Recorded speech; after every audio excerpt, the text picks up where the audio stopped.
सावित्री दो बेटों की माँ थी। उसे इस बात पर बड़ा घमंड था।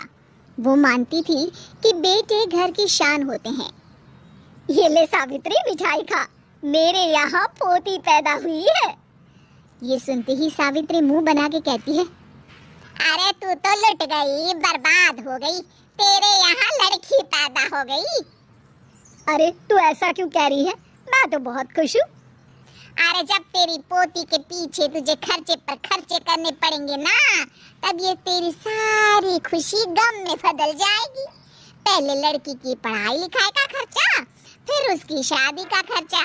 अरे आजकल की शादियाँ कितनी महंगी हो गई है। गहने बनाओ, लाखों रुपए पानी की तरह बह जाते हैं। लड़कियाँ तो सिर्फ खर्चा करवाने के लिए ही पैदा होती हैं। इस तरह लड़कियों के प्रति अपने विचार व्यक्त करते हुए सावित्री ममता को लंबा चौड़ा भाषण देके चली जाती है। अब तो आप लोग इस कहानी में सावित्री देवी का पात्र अच्छी तरह समझ ही गए होंगे। कुछ समय बाद सावित्री की बड़ी बहू भी एक लड़की को जन्म देती है। फिर क्या था, सावित्री पूरा आसमान सर पर उठा लेती है। हे भगवान, ये तू मुझसे किस जन्म का बदला ले रहा है? अरे मैं तो मंदिर में रोज आकर तुझसे कहती तो थी कि मुझे एक पोता चाहिए, और तूने मुझे पोती दे दी। इतनी मिठाइयाँ और प्रसाद चढ़ाने का क्या फायदा हुआ?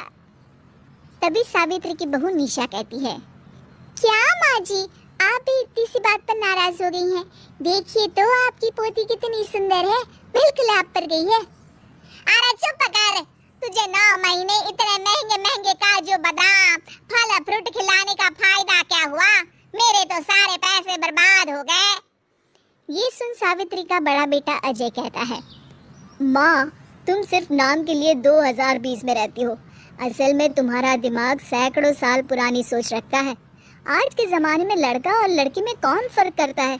मैं तो बहुत खुश हूँ कि भगवान ने मुझे लक्ष्मी के रूप में बेटी दी है। लेकिन सावित्री पर अजय की बातों का कोई असर नहीं होता। नालायक, अपनी पत्नी की ज़बान बोल रहा है। मेरा बड़ा बेटा तो हाथ से गया। लेकिन सावित्री देवी हार मानने वाली नहीं थी। वो पोती की चाह में अपने छोटे बेटे विजय की शादी करवा देती है। कुछ समय बाद आखिरकार वो दिन आ ही जाता है जब सावित्री की छोटी बहू गर्भवती हो जाती है। सावित्री इतनी खुश हो जाती है कि वो बच्चे के जन्म से पहले ही सारे मोहल्ले में ढिंढोरा पीटने लगती है। ये क्या सावित्री, तू तो पोते के जन्म से पहले ही मिठाई बांट रही है। पहले पोता पैदा तो होने दे, और फिर क्या पता अगर पोते की जगह पोती पैदा हो गई तो। ये सुन सावित्री चिढ़ जाती है। अरे अपनी काली ज़बान मत चला, मेरी मिठाई खा के मेरा ही बुरा सोच रही है। बड़ी आई, ला मेरी मिठाई वापस कर। देख लेना, इस बार मेरे यहाँ पोता पैदा होगा, पोता। लेकिन ठीक इसका उल्टा होता है। सावित्री की छोटी बहू भी एक लड़की को जन्म देती है। सावित्री फिर से रोना धोना शुरू कर देती है और अपनी छोटी बहू को कोसते हुए भला बुरा कहने लगती है। देखते ही देखते ये सावित्री की रोज की आदत हो जाती है। एक दिन उसकी इस आदत से परेशान होकर विजय अपने भाई अजय से कहता है, भैया माँ खुद एक औरत होकर हमारी बेटियों को पसंद नहीं करती, उल्टा उन्हें रोज कोसती रहती है। मुझे माँ की यह आदत बिल्कुल पसंद नहीं आती। अरे तू ठीक कहता है, मैं भी अब माँ से तंग आ गया हूँ। अच्छा, तो अब तुम दोनों इस तरह पीठ पीछे मेरी बुराई भी करने लग गए हो? नहीं माँ, हम चाहते हैं कि घर में शांति बनी रहे। हमें हमारी बेटियाँ बहुत प्यारी है। मैं नहीं चाहता कि वह तुम्हारे ताने सुन सुन कर बड़ी हो, और इसीलिए हम दोनों ये घर छोड़कर चले जाएंगे। हाँ माँ, मैं भैया की बात से सहमत हूँ।